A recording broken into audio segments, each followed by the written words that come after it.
Welcome to my channel Daily Bulletin News. Rafe's homecoming goes horribly wrong and Kristen gets to Brady, but will he convince Ava to play ball? On today's Days of Our Lives, Kristen makes it clear to Brady that if Ava takes Kristen down, she'll also expose Rachel to CPS, and they could both lose her forever. He insists that CPS will understand that Rachel was being used by her mother and grandmother, but Kristen points out that they weren't understanding earlier when they visited him. They'll lose Rachel, unless what happened at Aremid stays at Aremid. She leaves to check on her mom. Gabby and Kayla run DNA. Kayla drops into Marlena's office to invite her to dinner, but before they can leave, Gabby rushes in with an emergency. She's sure Rafe is Arnold. EJ's done it again. Both doctors remember him. He tormented Sammy, after all, but thought he was dead. Gabby convinces them that Arnold is back and the reason Rafe's been so wrong. Now she needs Kayla's help. Out by the nurse's station, Gabby wants to give Kayla Arnold's hair, but the doc says they need something to compare the DNA against.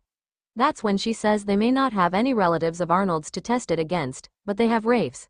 It won't prove it's Arnold, but it could prove it's not Rafe. The lab's closed right now, but Kayla will rush it to get the results ASAP. Belle realizes how bad EJ is. Belle's done with EJ and makes it absolutely clear that she'll prosecute him. EJ tries talking her down, flirting that she likes a little bad boy, but she snaps at him that Ava's kidnapping is a legal matter and she will take him down. After, she rushes over to Marlena's office to fill her in on Ava's kidnapping and EJ's involvement. She was focused on the wrong crime with EJ.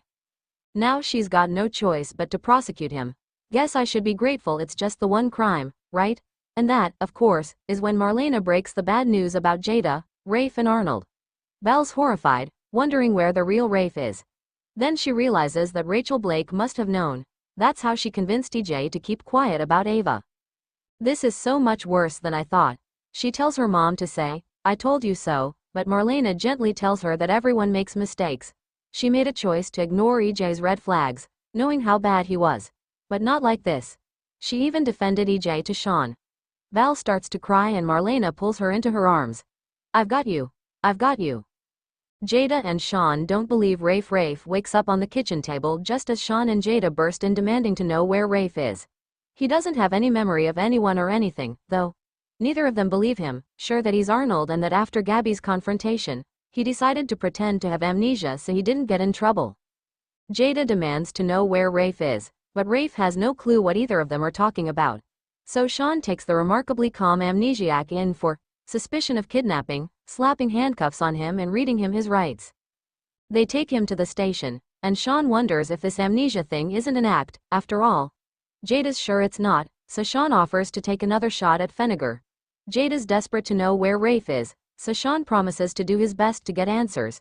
She heads home, but not before cautiously bringing up their fling. Sean tells her to focus on finding Rafe now. Kristen and EJ talk strategy. Kristen gets home, railing about not being allowed to see her mom, but EJ's too distracted to give her much sympathy. Val was there and she intends to prosecute EJ as an accessory. Kristen assures him that Ava's not a problem now, so he'll be fine. "I made sure of it." She lays out her plan and says Ava may hate her, but she wouldn't hurt Brady by costing him his daughter. EJ, though, isn't so sure Ava will be that sympathetic to little Rachel. Stay tuned and subscribe the channel.